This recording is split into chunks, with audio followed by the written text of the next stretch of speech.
I'm Danny at Classic Performance Products. Today I have in front of us our 1955 to 57 Chevrolet Narrowed Control Arm kit. So these are going to be 1.5 inches narrower on each side.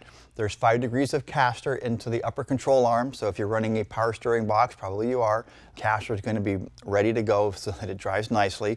They come pre-assembled, as you see. Their tubular arms are powder coated this high gloss black. It's going to come with the cross shafts pre-installed with the bushings on the upper and the lower, and the ball joints are installed.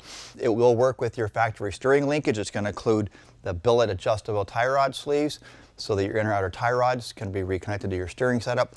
We use the double adjustable Viking shock in this kit so that you can adjust your compression and rebound independently. That lets you kind of tailor the ride the way you like it to be between firm and soft.